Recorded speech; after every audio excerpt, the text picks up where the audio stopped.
What would you do if the woman everyone thought was losing her mind suddenly stood on a stage and exposed her own daughter for drugging her? Would you believe her? Would you listen, or would you call it madness? When billionaire Ethan Wilder's elegant but fading mother wandered into a rundown diner and was found being hand-fed soup by a mysterious young waitress named Isabel Hart, no one could have predicted what would follow. Not the kiss, not the lies, and definitely not the secret that would tear one of Portland's most powerful families apart. What began as a chance encounter over a bowl of soup unraveled into a dangerous game of trust, betrayal, and redemption, where the stakes weren't just reputations, but lives. Tonight, one woman dares to tell the truth in front of the elite, and someone else will do anything to silence her. Stay with us, because what you're about to witness is not just a love story, it's a reckoning. And by the time it ends, you'll be asking yourself, what would you risk to set someone free? This is the story of Ethan and Isabel, and it begins where most stories would have ended with a scandal that refused to stay buried. What kind of billionaire loses track of his own mother? That question burned in Ethan Wilder's mind as he slammed the door of his black Aston Martin and stormed across the sidewalk. His security team had failed. Again. Grace Wilder, his mother and matriarch of the Wilder empire, had wandered off from the estate for the third time this month. But this time she hadn't been found in the garden or the neighbor's greenhouse. No, this time she was in a diner. Not a Michelin-starred bistro or private club, a downtown Portland diner. Ethan's polished shoes stuck slightly to the worn linoleum floor as he entered, and his icy eyes swept the room. What he saw made his blood freeze. His mother, seated in a booth, smiling and laughing, next to a waitress. "Who the hell is feeding my mother?" he barked. The diner went silent. Conversations halted. Forks stopped midair. A few customers turned to look and then away. The young woman, unbothered, glanced up and met his glare with unsettling calm. "I'm Isabel Hart. I work here," she said, dabbing gently at the corner of Grace's lips with a napkin. Ethan blinked. Was this girl wiping his mother's mouth? "With all due respect," Isabel added, "your mother was cold, confused, and couldn't hold the spoon. So I did what any human would do." "You mean what no one else has ever dared to do?" Grace interjected softly with that clear, fleeting lucidity Ethan had almost forgotten. "She even makes soup like your father loved, Ethan." He stared at his mother, her cheeks flushed, her tone almost playful. This was not the woman who had spent the past year drifting in and out of awareness, hidden behind heavy sedation and clinical silences. "She asked me to hide her pills," Isabel said suddenly, pulling him back to the moment. "Said they make her feel like a ghost." Ethan narrowed his eyes. "Excuse me." Isabel leaned slightly closer, lowering her voice. "She gave them to me, a little velvet pouch in her purse. Said they make her forget her name." He looked at his mother. She was humming now, staring out the window like the moment had passed. Was that true? Had she really asked for help? The bell above the door jingled. Vivian Wilder, his sister. Cold, perfect, always on time, always in control. "Mother, there you are." Vivian's voice was honeyed, but her eyes locked on Isabel like a hawk. "And who's this?" Before Ethan could answer, Grace lifted her head. "This is Isabel. She's my angel." Vivian smiled thinly. "How lovely. Well, we should get going. We have meetings." "I want her to come to dinner," Grace said. "Pardon, tomorrow. At the house." Ethan saw it then, the flicker of annoyance behind Vivian's composure. He also saw something else. His mother, for the first time in years, was present. Focused. Joyful. "You're welcome to join us," Ethan said, surprising even himself. Isabel's eyes widened slightly. "I'm not sure I belong in a place like yours." "That's not your decision to make," Grace said with a gleam in her eye. "It's mine." The next evening, the Wilder mansion gleamed in the golden dusk. Isabel stepped from the black car sent to retrieve her, her simple navy dress clashing against the grand staircase and crystal chandeliers. She had never felt more out of place. Inside, the butler guided her through echoing marble halls. Portraits of dead Wilders stared down at her. One hallway alone probably cost more than her entire childhood. Still, she held her head high. Grace greeted her warmly and held her hand longer than expected. "You're radiant, dear. Don't let them scare you." At the dinner table, Vivian sliced into her foie gras like she was gutting a rival. "So, Isabel, Always a waitress? No. I studied literature at Columbia State University. 2 years before, life happened. And what kind of life does that? One that doesn't come with trust funds, she replied coolly. Ethan smirked before he could stop himself. The dinner passed in a cloud of soft violins and sharper glances. But Grace was different, telling stories, laughing, remembering details she hadn't in years. Vivian's smile grew tighter. Later in the family library, surrounded by old leather-bound volumes and generational secrets, Ethan leaned against a shelf. "Why are you doing this?" he asked. "Why do you care because someone has to? You don't know us." "But I know something's wrong with your mother's treatment. I know what I saw." The tension surged like a storm. Her nearness, her defiance had triggered something raw in him. He kissed her, hard, confused, unexpected. She didn't pull away, not at first. Then she shoved him. "I'm not here to be your therapy project." Before he could respond, the door creaked. Vivian stood there, eyes narrowed. "Mother's tired. She wants to say goodnight." As Isabel left that evening, her heart pounded, not from fear, but from something worse, uncertainty. What had she walked into, and what exactly had she started? I'm sorry to pause the story here, but next part is coming soon, and it's even more explosive. Now tell me, what would you have done if you were in Isabel's shoes? And do you believe someone from a different world can ever truly be trusted? Let me know in the comments and tell me what country you're watching from. If this story moved you, please tap that heart and like the video. The sky over Portland was slate gray, casting long shadows over the diner's windows. Isabel Hart had gone 3 days without hearing his voice. She tried to convince herself that it meant nothing, that the kiss in the Wilder library was just a moment, one that didn't belong to her. But when Ethan Wilder walked into the diner, soaked from the rain, and silent as ever, she knew the truth.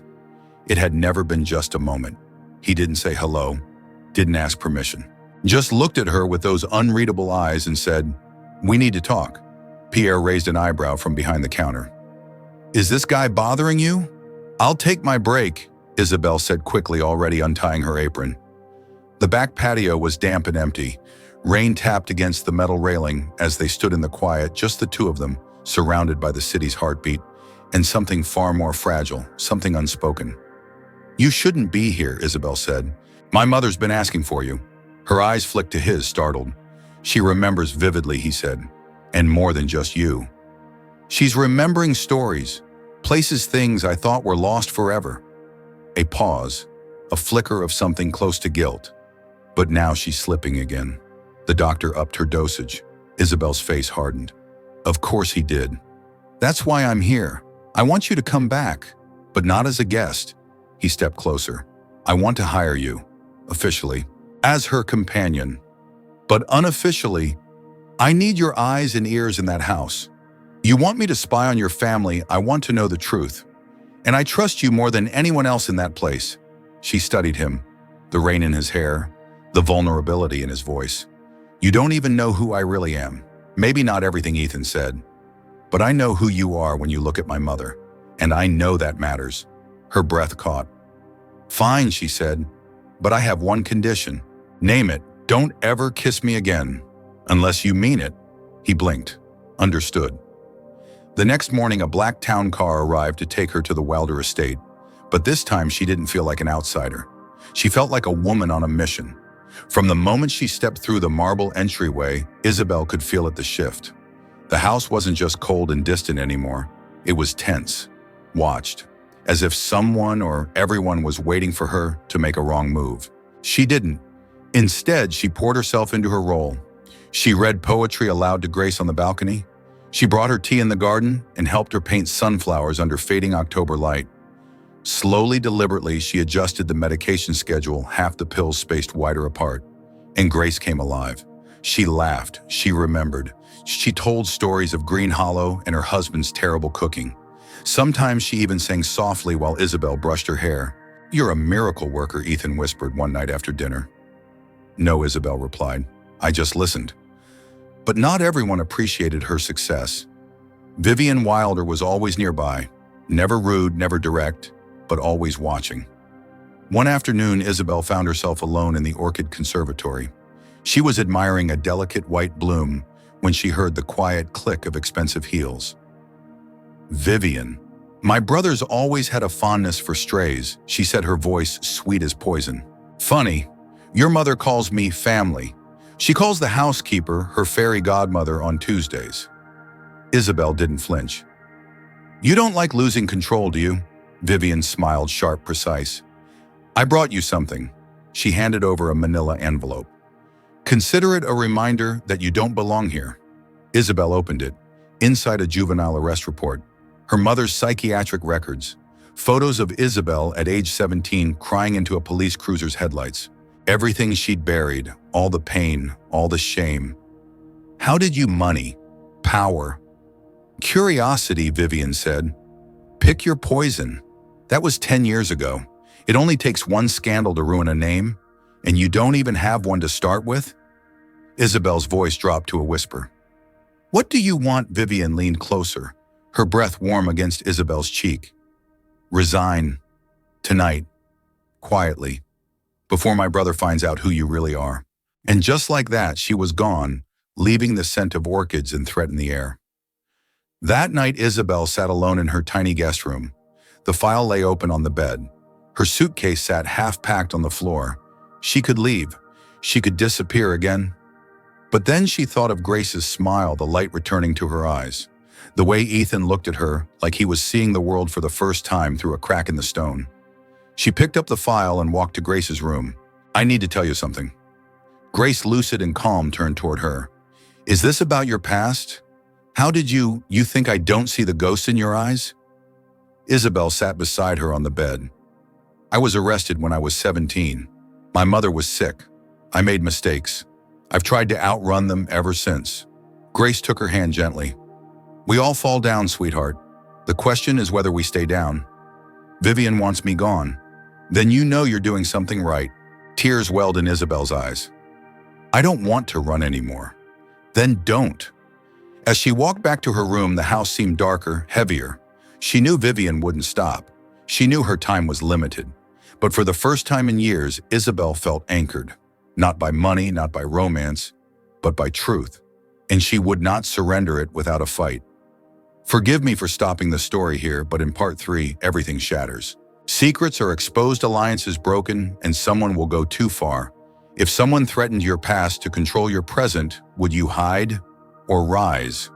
And do you think Ethan is strong enough to choose truth over blood? Let me know in the comments and where you're watching from. If this story has you hooked, please give it a like. The night of the Wilder Foundation Gala was a storm of lights. Polished shoes, whispered judgments, and clinking champagne flutes. Isabel Hart walked beside Grace Wilder, not as a guest or an employee, but as someone who had earned her place through truth, through fire, and through choosing not to run. She wore a borrowed dress, light gray understated with a quiet elegance that made people look twice.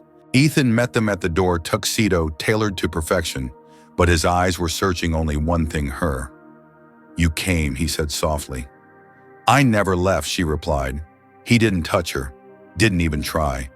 But the gravity between them was undeniable.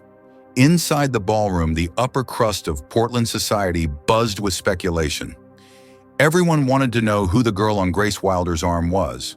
Some guessed she was a distant cousin. Others whispered the word mistress. Isabel didn't care. She only had one goal tonight: expose the truth. Halfway through the gala, as Ethan mingled with investors and board members, Isabel noticed something odd. Dr. Charles Whitmore, the family's physician, was speaking to Vivian in hushed tones near the marble staircase. Then subtly he passed her a small bottle.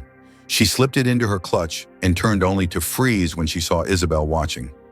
Later during the charity auction, Grace was scheduled to deliver a short speech. But before she stepped on stage, Vivian intercepted her with a glass of champagne. Isabel's breath caught. No, she whispered, moving quickly across the floor. She intercepted Grace before the glass reached her lips. Water, Isabel said smoothly, switching the drinks. You'll want to stay sharp for your speech. Grace smiled knowingly. You always know. Then she stepped on stage. What happened next would change everything. Thank you for being here, Grace began, her voice clear, unwavering. This foundation was my husband's dream, and for a long time I forgot how to dream. I forgot who I was. A hush fell over the crowd, but someone reminded me. A young woman who saw me not as a patient, but as a person, Isabel Hart. All eyes turned to her. Thanks to her, I learned that the truth is more important than appearances, even if that truth is hard to swallow, especially when it is. She paused, then dropped the hammer. Tonight I must confess something. I was being over-medicated, not by accident, but by design. Gasps, confusion. My doctor, under the direction of my daughter Vivian, prescribed dosages that clouded my mind and silenced my voice. The ballroom erupted. Dr. Whitmore turned pale. Vivian stood frozen mass cracking under the weight of exposure. "I am no longer confused. I am no longer silent," Grace declared, "and I stand with the woman who helped me find myself again." Security moved to escort Dr. Whitmore. Vivian slipped away before anyone could reach her. Later that night, in the quiet after the storm, Ethan found Isabel standing on the estate's balcony, the city lights flickering in the distance. "You did it," he said. "We did it." He studied her for a long moment. "You could have run, but you stayed, because your mother deserved better. And maybe, so did you." He took her hand gently, reverently. "I don't know what happens next. My family's fractured, the company's in flux. But I know one thing." He paused. "You've changed me. I didn't come here to change you."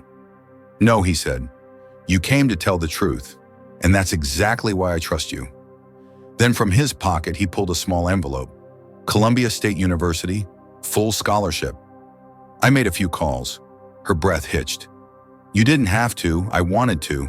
You deserve it. Your past doesn't define you, Isabel. But your future, that's yours to choose."